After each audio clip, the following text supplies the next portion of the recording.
एक बात जो लगभग सभी ने बचपन से सुनते आ रहे हैं कि धीरे बोलो, कोई सुन ना ले। ये बात हम सबके कानों में पड़ी होगी और हमारे मुंह से भी निकले होगी।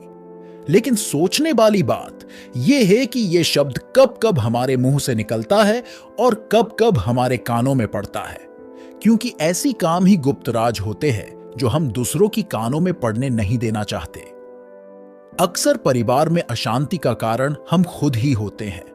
हम इस बात को देख पाए भले ना देख पाए, पर यह असल सत्य है, क्योंकि जाने अनजाने हम वो बातें किसी दूसरे को बता देते हैं जो हमें कभी भी किसी को नहीं बताना चाहिए।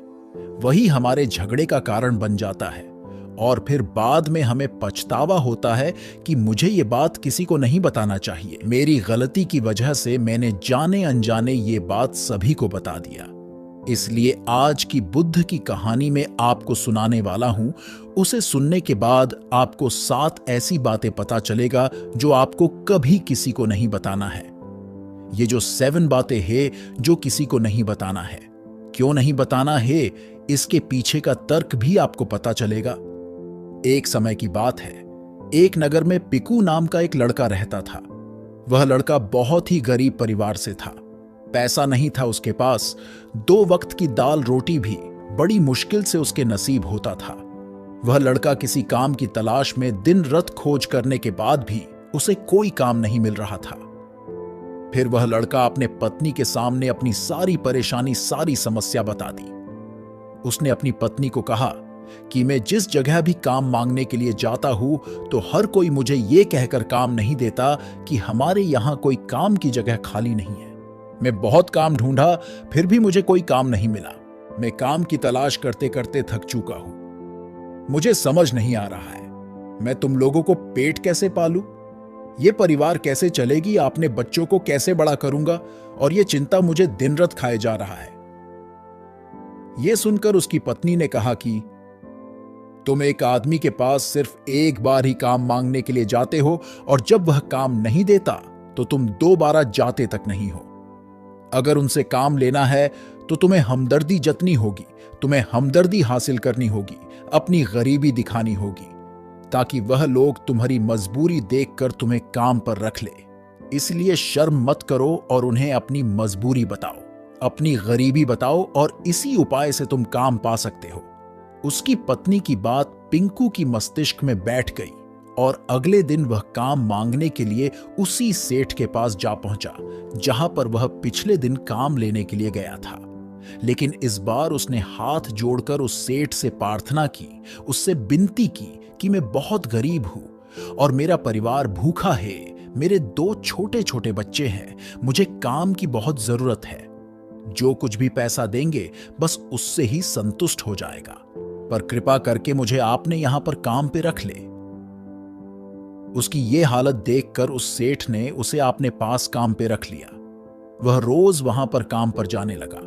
अंदर ही अंदर वह बहुत खुश हो गया। उसे काम तो मिला, लेकिन उसे तनख्वाह दूसरे लोगों से कम मिलता था। वही काम जो दूसरों लोग कर रहा था उन्हें ज्यादा तनख्वाह मिल रहा था और पिंकू को काम तनख्वाह मिल रहा था। जब इसके बारे में सेठ से कहा तो सेठ ने कहा कि देखो भाई, तुम्हें काम की जरूरत थी और मैंने तुम्हें काम दिया। मेरा धन्यवाद करने की बजाय तुम मुझसे शिकायत कर रहे हो। यह कैसी इंसानियत है? यह सुनकर पिंकू वहीं पर चुप हो गया। बात कहीं ना कहीं सत्य थी। सेठ ने तो उसे मजबूरी के हिसाब से ही उसे काम दिया था और इसलिए वह उसे अपने अनुसार ही वेतन देता था। लेकिन धीरे धीरे यह बात अपने दोस्तों और अपने रिश्तेदारों को भी बताना शुरू कर दी कि उसका सेठ कैसा आदमी है और उसे कितना वेतन देता है। समय बीतता गया और पिंकू पूरी लगन के साथ अपने काम करने लगा, लेकिन अब परिस्थितियां बदलने लगी थी। सेठ अब पिंकू से दूसरों लोगों से ज्यादा काम कराया करता था और कम तनख्वाह उन्हें देता था। यह बात पिंकी की मन ही मन में बहुत खटखटी थी। वह दूसरों से ज्यादा मेहनत कर रहा है, फिर भी कम तनख्वाह पा रहा है। इससे उसको अपने आत्मसम्मान को बहुत चोट पहुंची। अब धीरे धीरे उसका मन अब काम से हटने लगा। उसका मन काम में लगता ही नहीं था। जाहिर सी बात है कि ऐसा जगह किसका मन लगेगा जहां आदमी को अपने आत्मसम्मान के साथ समझौता करना पड़े। इसलिए जल्द ही उसने अपने काम छोड़ दिया और वह घर पर आकर खाली बैठ गया। अब उसके पास घर का खर्चा चलाने के लिए भी पैसा नहीं बचे। इसलिए वह अपने रिश्तेदारों और अपने दोस्तों से सहायता मांगने शुरू कर दिया। लेकिन उसका दोस्त और उसका रिश्तेदार उसके सामने तो उसे दया की पात्र समझते थे, उसे दिलासा देते थे, लेकिन उसका पीछे उसका मजाक उड़ाते थे। वह कहते थे, कितना बेवकूफ है, सेठ ने इतना काम लिया और बेचारा को पैसा भी नहीं दिया। अरे हम इसको पैसे दे दे तो ये कल हमारा भी पैसा वापस कर पाएगा, इसकी कोई गारंटी भी तो नहीं है। काम तो इसके पास कुछ भी नहीं, पैसा कहां से लाएगा। और इसकी वजह से पिंकू की हालत दिन ब दिन खराब होती जा रही थी। अब वह दिन रात तनाव में रहने लगा। वही दोस्त, वही रिश्तेदार जो उसकी आपने होने का दिखावा करते थे और भी उसे दया का पात्र समझता थे, उन्हें उसके ऊपर तराश आ रहा था। सब लोग अगर उसे ज्ञान तो बहुत देते थे, लेकिन कोई भी उसे सहायता नहीं करता था। और अक्सर ऐसा ही होता है, ज्ञान देने वाले तो बहुत मिल जाते हैं, लेकिन मदद करने वाले कोई है ही नहीं। उंगली पकड़कर, हाथ पकड़कर आगे चलने वाले कितने लोग मिल जाते हैं। एक दिन उसे पता चला कि पड़ोस की गांव में एक बुद्ध भिक्षु आया हुआ है जो बहुत ही ज्ञानी है। पिंकू इतना तनाव में था कि उसे कोई रास्ता ही नजर नहीं आ रहा था। इसलिए जाने अनजाने वह बुद्ध भिक्षु के पास पहुंच जाता है। वहां जाकर सीधा बुद्ध भिक्षु के पैर में गिरकर रोने लगता है। पिंकू रोते रोते अपनी सारी परिस्थिति बताता है। उन्हें बताता है कि किस तरह उसके सेठ ने उसका फायदा उठाया और उसके रिश्तेदार, दोस्त उसके साथ कैसे व्यवहार करते हैं। सारे बात सुनकर बुद्ध भिक्षु ने उसे चुप करते हुए कहा कि यह सारी समस्या तुम्हारी बुद्धिहीनता, तुम्हारी मूर्खता के कारण उत्पन्न हुई है। तुम्हारा अंदर विवेक होता तो इनमें से एक भी समस्या तुम्हारे चित्त को दुखी नहीं कर सकती थी, लेकिन तुमने अपनी अविवेक के कारण, अपनी मूर्खता के कारण खुद ही अपने रास्ते में कांटे बिछा दिए हो। आज मैं तुम्हें 7 बातें बता रहा हूं जो भूल कर भी किसी को मत बताना, और इन बातों का अनुसरण करते हुए तुम बाहर से मिलने वाले दुखों को दूर कर सकते हो। पहला बात, आपने मित्र और आपने शत्रु। आप अगर आपने मित्रों के बारे में अगर दूसरों लोगों को बताएंगे तो वह आपकी मित्र के साथ अपनी घनिष्ठ बनकर आपको धोखा दिला सकते हैं, आपकी गहरा मित्र को आपसे दूर करवाने का प्रयास कर सकते हैं। अक्सर आम आदमी ऐसा नहीं करता, लेकिन आपकी दुश्मन ऐसा करने की कोशिश कर सकते हैं। और दूसरी तरफ आपकी शत्रु का भी किसी को नहीं पता लगना चाहिए, क्योंकि आज जो आपकी मित्र है, अगर कल वह आपका दुश्मन हो गया तो वह आपकी दुश्मन के साथ ही मिलकर आपको परास्त कर सकता है, आपको धोखा दे सकता है। इसीलिए आपने सबसे अच्छे दोस्त को भी आपने दुश्मन के बारे में कभी नहीं बताना। दूसरी बात है अपनी मजबूरी। अपनी मजबूरी का दिखावा करके दूसरों का दया का पात्र बनकर उनकी सहायता लेने की गलती कभी मत करना।